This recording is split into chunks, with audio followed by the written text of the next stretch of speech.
Greetings, welcome back to Blackbird News, where everything is connected. How are you all doing? Typical bit of buzz, but it's not too bad. All right, we got a lot of people in the house already. Good to see you. Thanks for hanging out.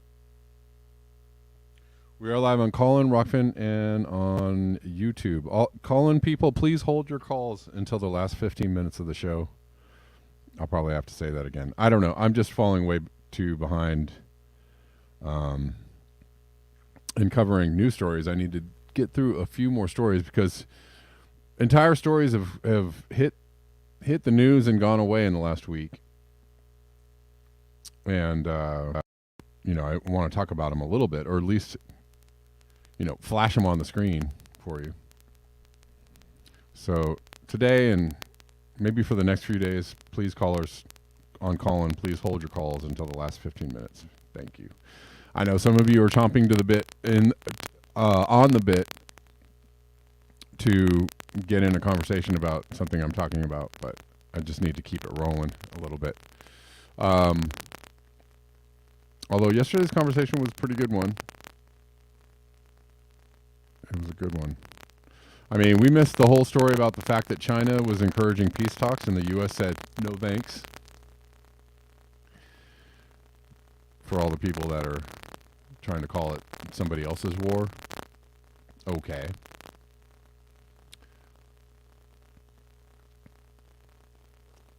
Lots of active participants in trying to foster some peace talks. And we're like, no. Okay.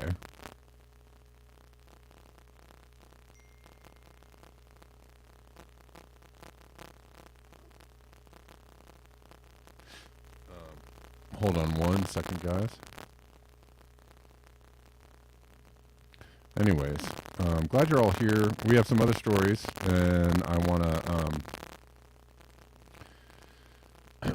yes, one of the stories, big stories that came out in the last few days that I was unable to get to. U.S. intelligence, or the U.S. Energy Department, concluded that COVID was lab originated.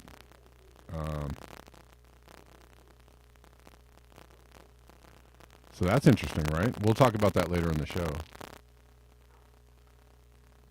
And people have a few different takes on it. And that's okay. There's about 13 takes on every news story these days, right? So, oh boy.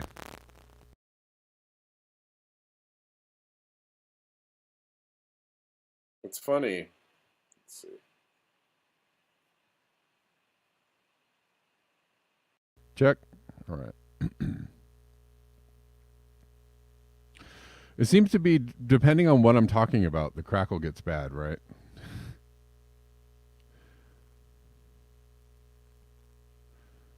I think I fixed it. Hopefully it's fixed, okay? Okay. Okay. I don't know. Maybe I can go back and... Did you all see that? Maybe we talked about that one. We did. Oh, here it is. Here's a... Well, just to go... Well, you know what? Shoot. Trying to line up things so that I don't get wade into strange waters. We'll go with this one first.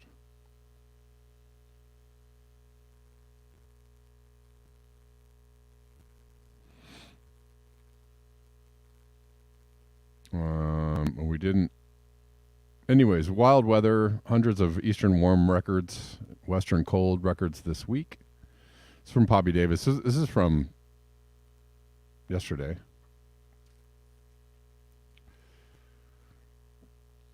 Golly, I wonder what's going on. I think it's called polar vortex. So we have record highs on the East Coast and the Southeast for this time of year, unseasonably warm, and then right here in Los Angeles, it was like 41 degrees a couple hours ago, and that is frigid. I think the high is supposed to be like 46, like low 41, high 46. These are not typical Los Angeles type temperatures, anyways. But we all know why this is happening. The jet stream is shredded. You know, as Peter Dine said, like what, you know, the jet stream is shredded and nobody seems to be, there's no international committees getting together to address what should be a very serious problem for the planet Earth. And, you know, of course they're not addressing it because, well, A, there's nothing they can do about it at the moment. I mean, other than let everybody know what's really happening, right? What's really going on. And that's the other reason why they won't get together to talk about it, because then everybody would know what's going on. Oh, crap. I mean, everybody knows what's going on anyways. It's just kind of an unspoken understanding, I think, in the populace of the planet. That people see, people are seeing what's going on, and they're doing their very best to go, nothing to see here. Business as usual. Let's keep on going, shall we?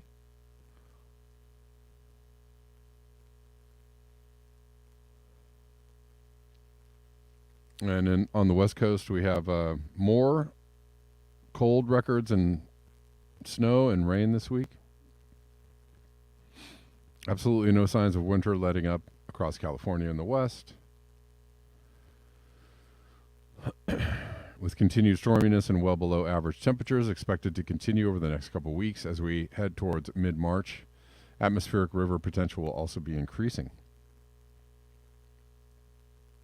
I mean, so a couple weeks. And yeah, that is in the forecast. It doesn't look like much is going to change. It's going to stay very cold.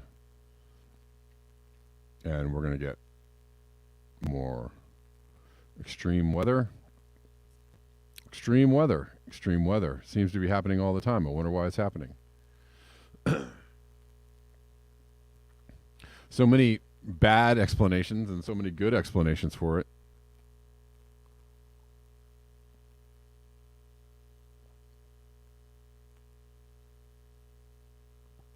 Severe storms spawn tornadoes across the southern plains. Bella says tornado in Ohio. Wow. Tornado damage was reported in Kansas. Thousands were without power in Texas as a line of damaging storms marched across the central U.S. late Sunday. Probably along the line of the, you know, where the warm air meets the cold air. I'm guessing. Exactly, homunculus, jet stream weather. So that's happening. Significant storm damage reported across south central United States. As a violent line of storms rumbled through the region, at least 7 twisters were reported in Oklahoma alone.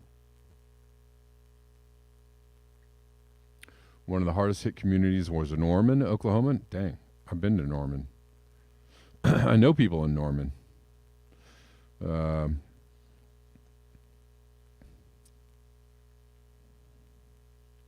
It's not good.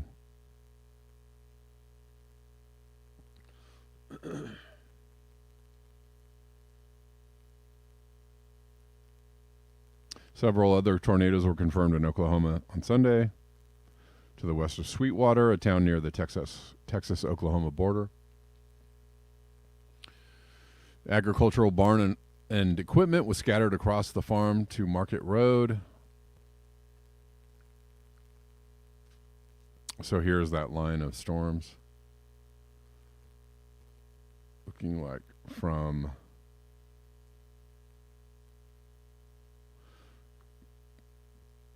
going through Memphis, Oklahoma, or Memphis, Texas, sorry. All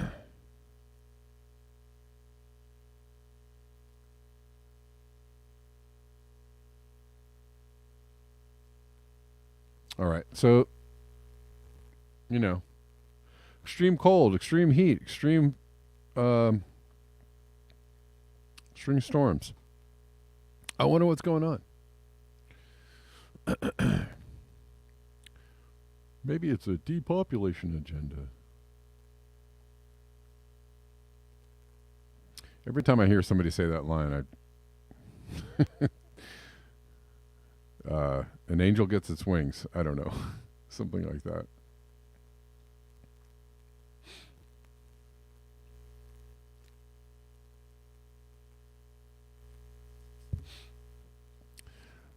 It's an anti-human agenda. It's a depopulation agenda. Sure. Yes, exactly. That's it. That is what it is. And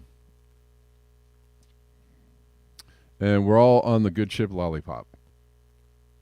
This is about plastics from Doomer Girl News. Only a bold and ambitious UN treaty with sweeping reforms of the entire plastic life cycle can stem the world's waste crisis, experts said Monday. Do you think that's going to happen?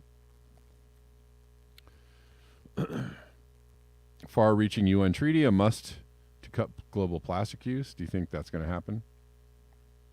Or do you think the fossil fuel companies will water that down?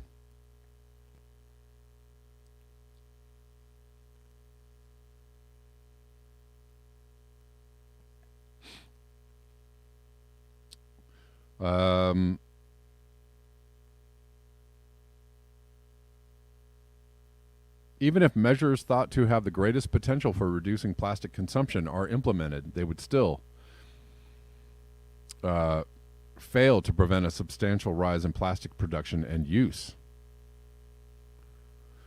And this is what the UN is saying. A year ago, 175 nations agreed to end plastic pollution by crafting a binding UN treaty, which could come into being as soon as the end of 2024. It's interesting. I mean, I saw another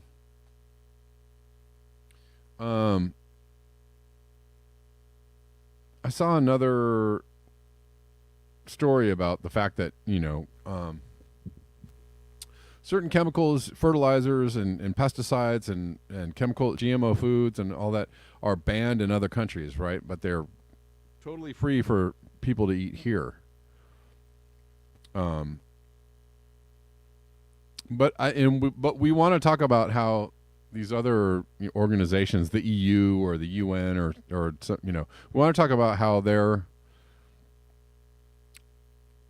super bad or super evil, but at least they're trying to stem the tide of, put some good regulations on the table, right?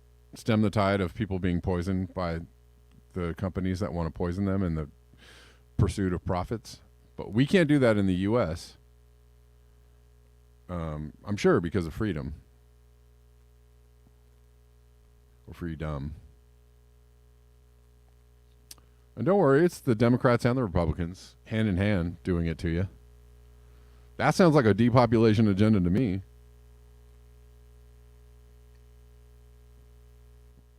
You know? I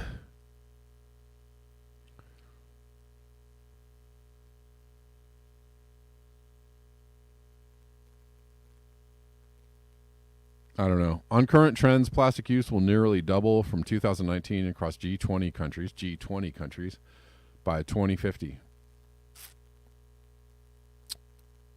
Nearly double. As if we don't have enough plastic pollution as it is. That is part of the depopulation agenda. Obsolete optics, yeah. Poisoning everybody with pesticides, yeah. But I mean, at least there are some countries, organizations, areas of the planet where they're, at least trying to say, hey, this is not good. Yeah, good luck getting to 2050. Exactly, Andre. I was just thinking that when I was reading that. I was like, well, we're not going to make it there, but that's fine. It won't double because industrial civilization will be in such fine tatters by then. We won't have the capabilities to double our plastic output, or double our population, or double anything. Double the fun, though. That truly will be the case.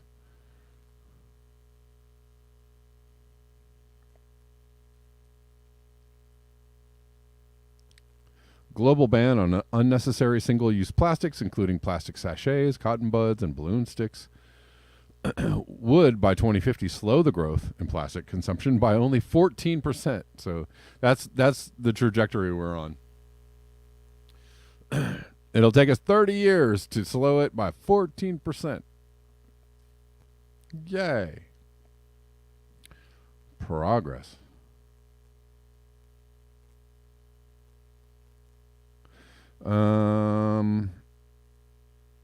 Anyways.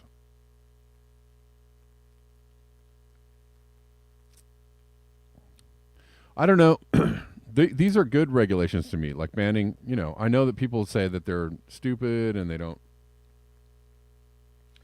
and why bother, and, well, this is dumb to do this over here because this is a more important thing over here, on and on and on.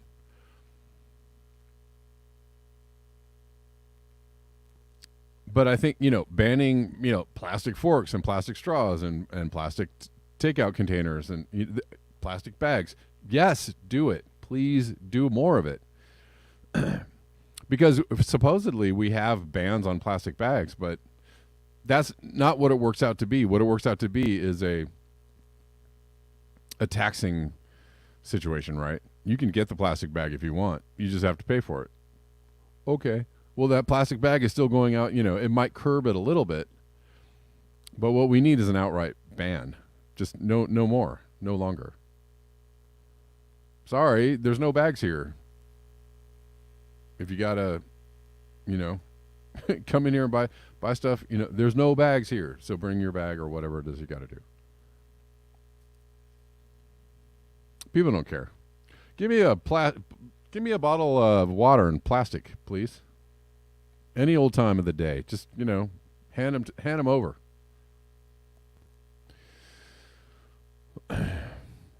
There's a depopulation agenda for you. We'll make the drinking water coming out of your tap so bad that you'll be forced to buy the bottled water, and it'll be like a human right. Clean water is a human right. Well, F these plastic bottles filled with water. What are you talking about? Our tap water's dirty, and you're mean and, bad for saying, how are we supposed to get the clean water if we can't buy it in a bottle made of plastic? Right? They got you. They got you coming and going. Coming and going. Yeah. Ban that plastic bottle filled with water. Straight up ban it. And clean up the tap water. Clean up our water sources. No, can't do that. Well, that would get in the way of profits, right? It's all about, if anything that's good for you is going to be less profit.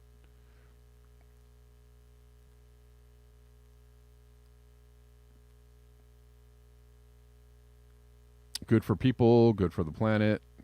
It's going to be less profitable. That's the bottom line. The bottom line.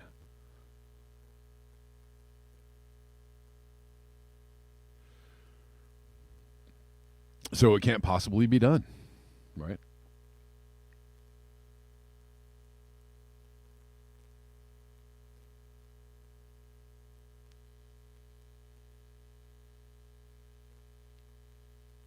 Let's see. What else is going on?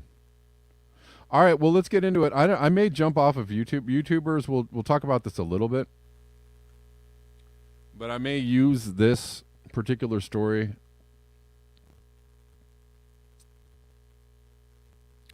to jump off of YouTube and get everybody to come on over to Rockfin and hang out. So it's imminent, just letting y'all know. ROKFIN.com. Black Bear News. You can watch for free. You don't have to sign up for an account. It's from yesterday. U.S. Energy Department has concluded that COVID pandemic most likely arose from a laboratory leak. That's what they're saying. But geez, I mean, people have been saying that for a long time, and right from the beginning, actually. Excuse me, very, very smart people. And, even people in the intelligence community were saying this. So this is not, new news. This is not, oh my God, what? Lab leak now, most likely origin of COVID-19 pandemic. Energy Department now says. This is from the Wall Street Journal, by the way. The shift by the Energy Department, which previously was undecided on how the virus emerged, is noted in an update to the 2021 document by Director of National Intelligence Avril Haines' office. They have arrived at disparate judgments about the pandemic's origin. The Energy Department now joins the Federal Bureau of Investigation, them too, in saying the virus likely spread via a mishap at a Chinese laboratory. What? I'm reading, YouTube. I'm reading from the Wall Street Journal, okay? This is not my opinion. This is a news story. The Energy Department made its judgment with quote-unquote low confidence, according to people who have read the classified report, whatever that means. The FBI came to the same conclusion with moderate confidence. Oh, and still holds to this view. So yes, YouTube, the FBI is saying this, and the Energy Department is saying this. So there you go. Just for your edification. All right, now's the time. Forgot to say Andrew Lubbers. Before I head out to Rockfin, Andrew Lubbers gave me some coffees. Thank you, Andrew Lubbers. I appreciate it. A good way to support the show is also Rockfin tips, YouTube tips. Pretty cool.